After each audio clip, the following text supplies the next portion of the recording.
Eu sou o Luciano e este vídeo é um complemento do vídeo que eu gravei recentemente aqui no canal, que eu falo sobre procuração. Então neste vídeo você vai saber como funciona o subestabelecimento, quais as principais diferenças entre o subestabelecimento com e sem reserva de poderes, e eu também vou passar algumas dicas práticas para que você fixe bem esse conteúdo. O subestabelecimento encontra previsão nos artigos 655, 667 e 688, todos do Código Civil. E também tem um artigo do Estatuto da Advocacia que a gente vai abordar mais à frente, tá? Então se você quiser ler com calma esses artigos, pause o vídeo e depois aperte o play para retomar esse conteúdo. Mas o que eu quero que você entenda disso tudo é que essa palavra, esse verbo, né, subestabelecer, que não é muito comum no nosso dia a dia, na verdade é um sinônimo de delegar, de trocar, de transferir. Então toda vez que você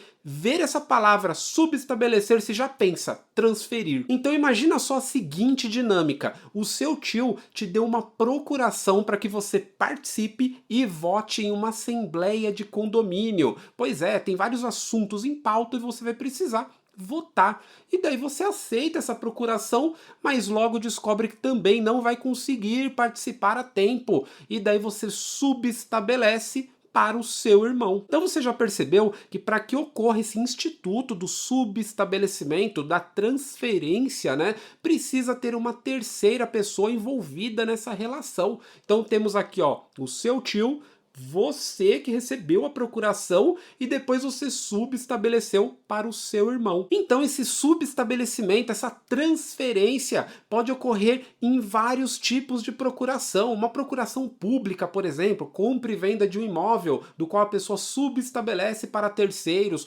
Uma procuração simples, particular, ou uma procuração judicial, que a gente vai dar mais ênfase nesse vídeo, até porque tem alguns detalhes que merecem observações. E falando em detalhe, eu já vou colocar aqui na tela logo uma procuração judicial para que a gente verifique alguns pontos. Olha só, tô com a procuração aqui ad judicia et extra, que a gente utilizou no último vídeo, inclusive. Se você verificar aqui, ó, tem os poderes amplos, os poderes excepcionais, especiais, e tem vários poderes aqui, né? Ó, poderes especiais para receber quitação, confessar, reconhecer a procedência do pedido, transigir, que é negociar, mas tem um verbo que precisa constar, que é o subestabelecer, este ao trem, com ou sem reserva de poderes. Se não tiver esse verbo subestabelecer, transferir, você não vai poder subestabelecer, ok? Então agora que você já sabe que subestabelecer é transferir,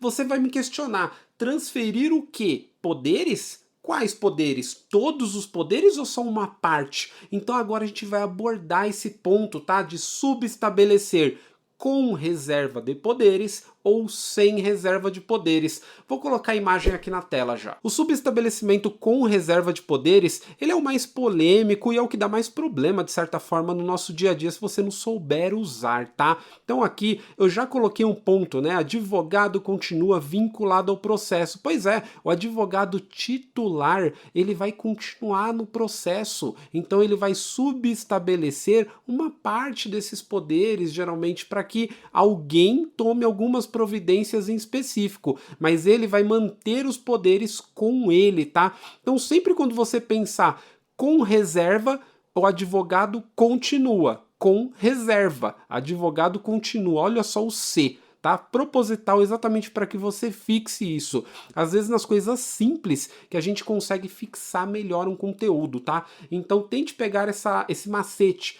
Com reserva de poderes, o advogado continua no processo. Então quem recebeu o subestabelecimento, na verdade está recebendo o quê? Poderes provisórios, poderes limitados, porque somente vai poder fazer aquilo que constar no subestabelecimento. Fique tranquilo que mais ao final do vídeo a gente vai pegar um modelo de subestabelecimento para eu mostrar para que você consiga de fato identificar, tá, toda essa situação aqui. Mas agora tente fixar que com reserva de poderes o advogado continua com C, tá? Então aqui embaixo, o advogado que recebeu o subestabelecimento não pode cobrar honorários diretamente do cliente. Pois é, Por isso que você precisa ter muito cuidado na hora de receber um subestabelecimento para verificar se é com reserva de poderes ou sem reservas. Geralmente, tá?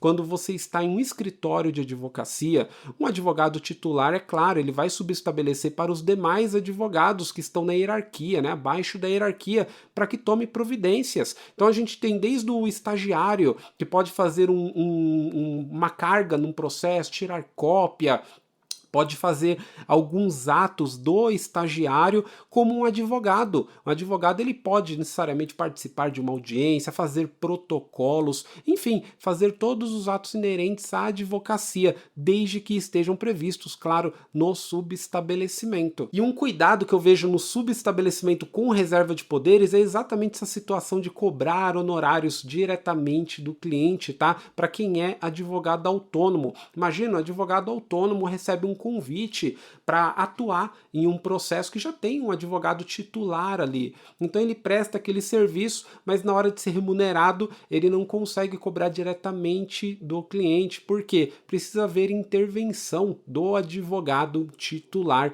Então isso daí pode ser um baita de um problema. E do outro lado, nós já temos sem reserva de poderes, ou seja, o advogado passa a não ter mais vínculo ao processo, ocorre uma transferência permanente de poderes. Então é como se fosse uma verdadeira renúncia que o pessoal fala, né? Ó, tá aqui o processo, eu não quero mais cuidar. A partir de agora, quem é responsável por esse processo é você, ok? Estou subestabelecendo sem reserva de poderes. Não quero mais nada nesse processo. E é claro que para que isso ocorra é necessária a comunicação inequívoca do cliente, conforme consta no estatuto, tá, da OAB. Isso é importante até porque o cliente ele vai sofrer uma alteração de advogado, titularidade de advogado. Advogado A não vai mais existir, vai ficar no lugar somente o advogado B. Então o cliente vai ter que lidar com essa situação. E agora que você já sabe que subestabelecer é transferir e subestabelecer com reserva de poderes, o advogado continua no processo,